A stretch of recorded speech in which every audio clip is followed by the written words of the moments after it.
Assalamualaikum warahmatullahi wabarakatuh.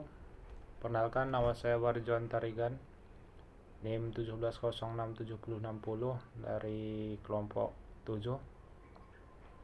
Akan memberikan penjelasan singkat mengenai hakikat manusia. Ya, oke, langsung saja saya akan menjelaskan mengenai hakikat manusia.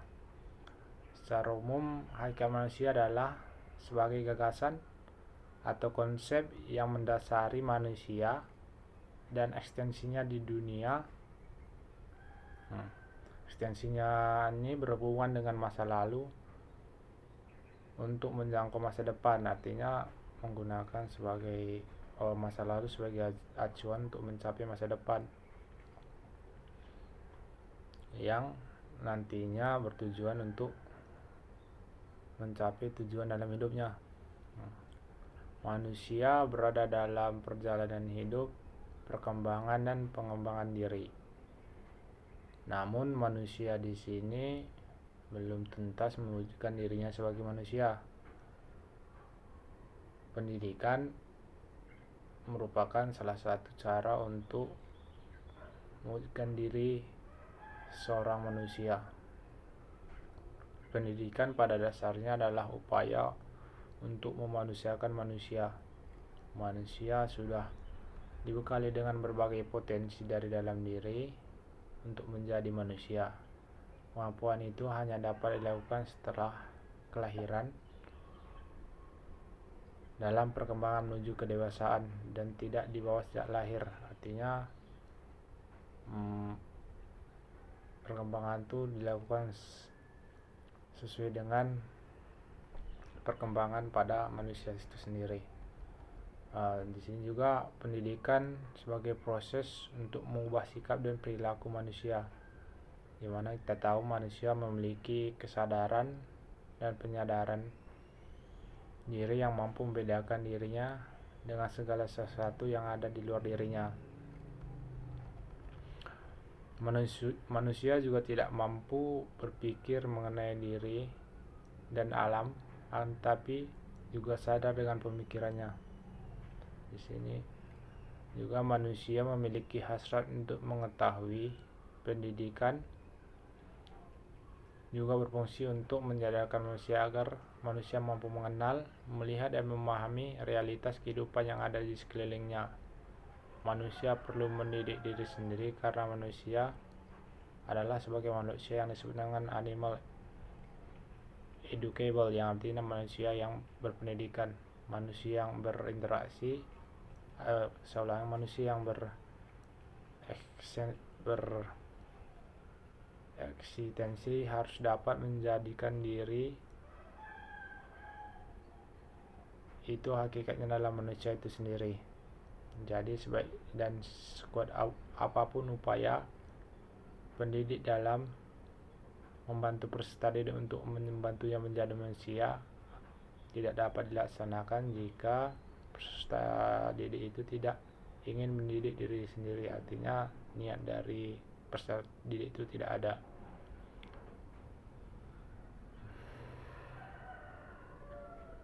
Mungkin itu materi dari saya mengenai penjelasan singkat mengenai hakikat manusia. Selanjutnya akan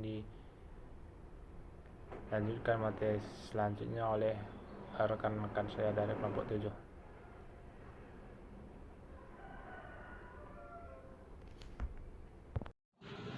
Baiklah rekan-rekan, saya akan melanjutkan pembahasan kita tentang pandangan agama terhadap manusia.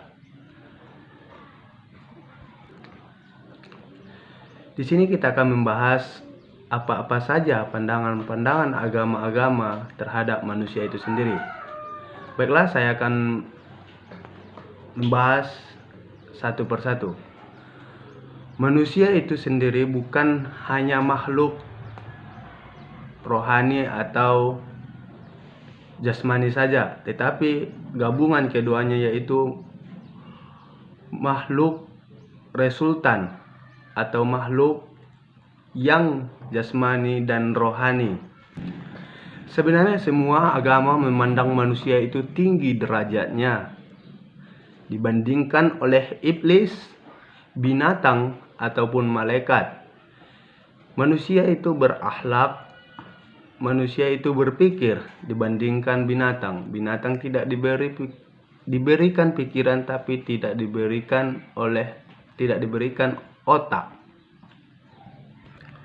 Maka dari situ kita akan bisa melihat manusia yang sesungguhnya, manusia yang baik, manusia yang menghargai satu persatu, manusia yang sosial, manusia yang saling membutuhkan.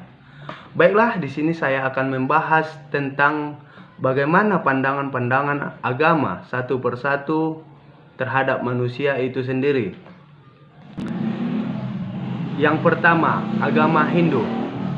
Dalam agama Hindu, manusia ini ditakdirkan lahir menurut kasta-kasta tertentu, dan seluruh kehidupan diperintah oleh peraturan laku, yakni Brahma,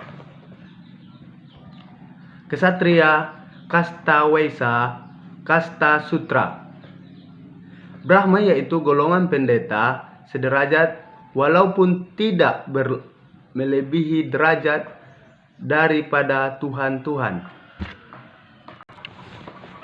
Baiklah, saya akan membahas satu persatu dari pengertian tersebut, yaitu yang Brahma yaitu golongan pendeta yang sederajat walaupun tidak melebihi derajat dari Tuhan-Tuhan. Ksatria yaitu golongan yang memerintah dan pahlawan-pahlawan. Kasta Waisya yaitu golongan tani dan sudagar. Kasta Sutra yaitu golongan Huda. Menurut golongan Hindu Ortodok, semua Hindu adalah termasuk golongan keempat ini, dan manusia lain yang tidak memeluk kepercayaan Hindu dianggap manusia yang untouchable, tidak boleh dipegang. Yang kedua yaitu pandangan agama Hindu terhadap manusia. Yaitu pandangan agama Buddha. Agama Buddha tidak memandang manusia dalam kasta-kasta, tetapi prinsip doktrin agama ini menyediakan bagi manusia kesenangan dan kenikmatan hidup duniawi saja. Jadi mereka tidak memikirkan kesenangan akhirat yang kekal yang ada di dalam agama Islam. Tujuan hidup manusia ini mencari nirwana. Dalam hal ini roh harus mengalami reinkarnasi. Reinkarnasi berarti berpindah roh manusia dari satu tubuh ke lain tubuh yang lain. Hidup kembali. Roh manusia yang mati baru akan sampai kepada derajat nirwana apabila roh itu telah cukup kuncinya. Kemudian kita akan membahas yaitu agama Nasrani. Agama Nasrani ialah agama yang menyembah api, yang percaya akan api. Konsep kepercayaan Nasrani menganggap bahwa manusia lahir dari dunia ini dengan dosa. Mereka mewarisi dosa asal dari Adam yang pernah durhaka. Karena Yesus Kristus telah sengaja turun dari surga dan masuk ke dalam alam dunia untuk disalib sebagai tebusan terhadap dosa-dosa manusia.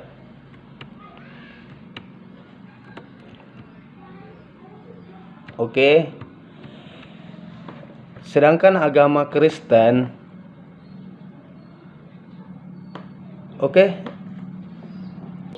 baiklah, pembahasan tadi sebelum ini adalah agama Kristen, yang dimana yang kita dengar Isa adalah tebusan dosa-dosa bagi mereka, atau yang dinamakan Yesus.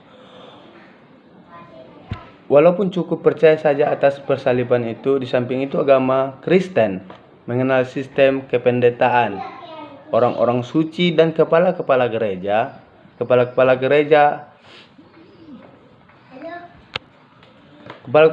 adalah orang suci, di mana mereka menguasai keagamaan dan kepercayaan jemaah. Paus adalah tokoh yang paling suci di dunia dan keagamaannya, yaitu agama Kristen.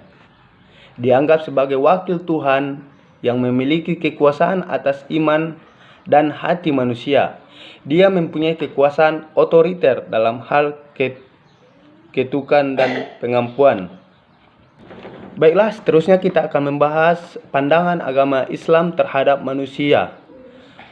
Yang dimana kita tahu mayoritas agama berpenduduk terbesar di dunia adalah Indonesia.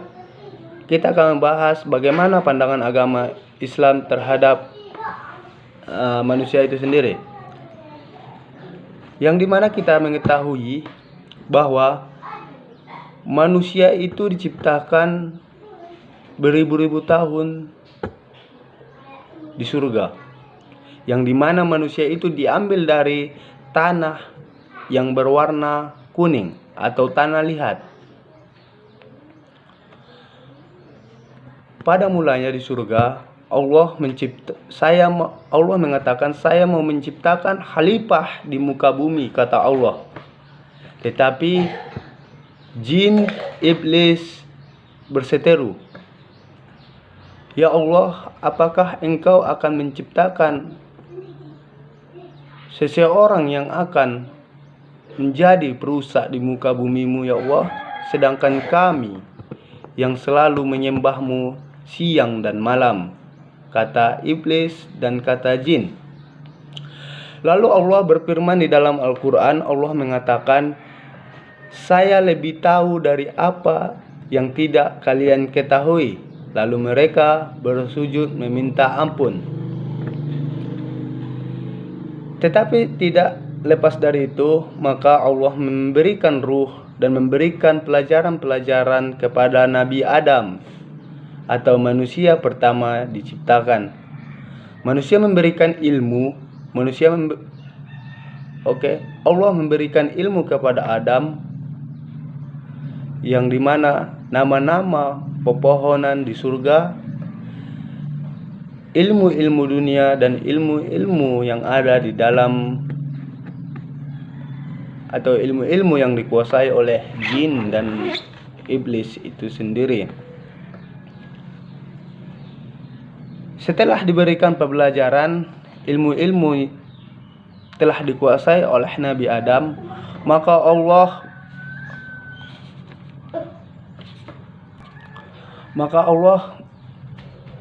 memberikan pelajaran kepada Nabi Adam.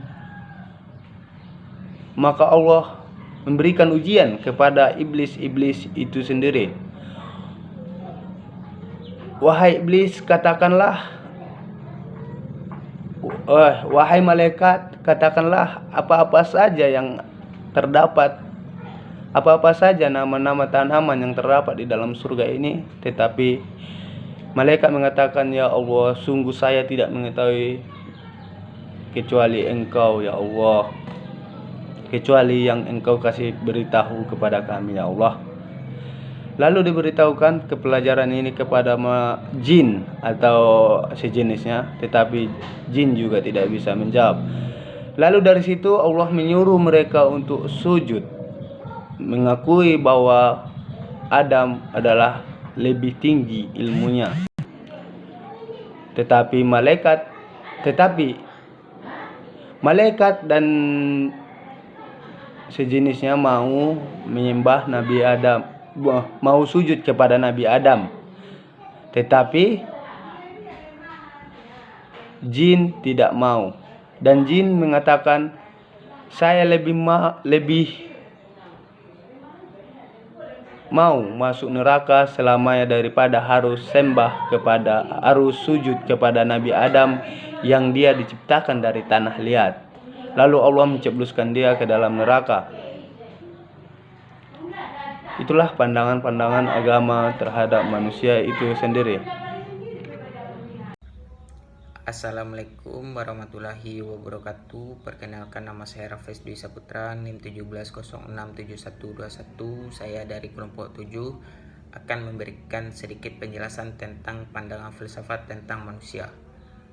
Pandangan filsafat tentang manusia ada beberapa bagian, yaitu yang pertama, Aristoteles pada tahun 384 sampai 322 sebelum Masehi, seorang filosof besar Yunani, mengemukakan bahwa manusia adalah hewan yang berakal sehat yang mengeluarkan pendapatnya yang berbicara berdasarkan akal pikirannya.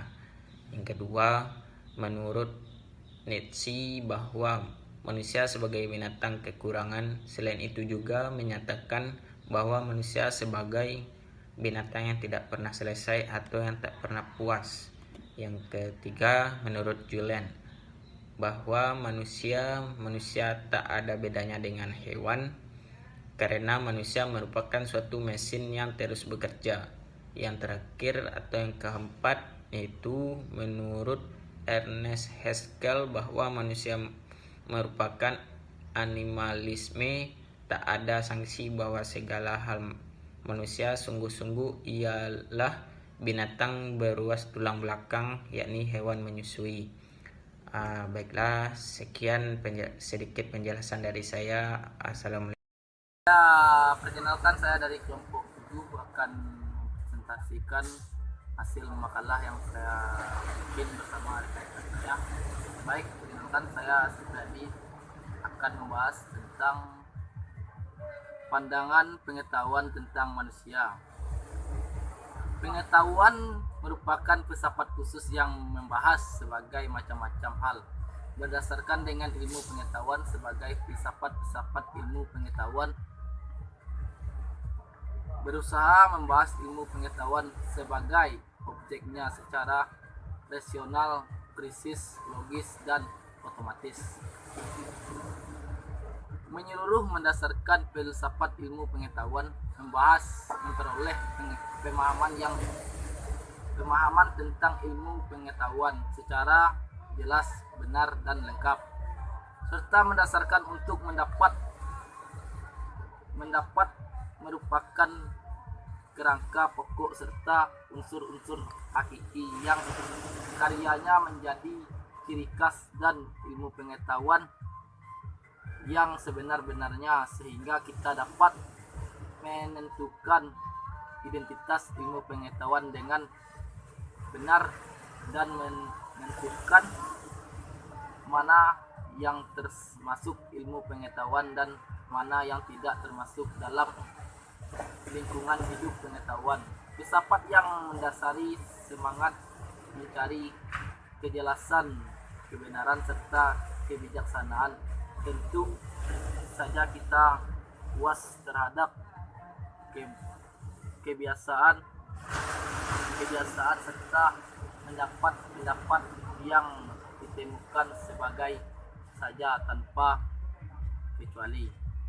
Baik, sekian dari presentasi saya akhiri dengan Assalamualaikum warahmatullahi wabarakatuh.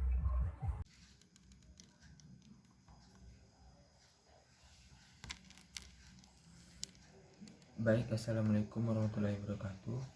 Perkenalkan, nama saya Islam Mahdi, NIM 170679. Di sini saya akan sedikit menjelaskan tentang manusia sebagai makhluk budaya.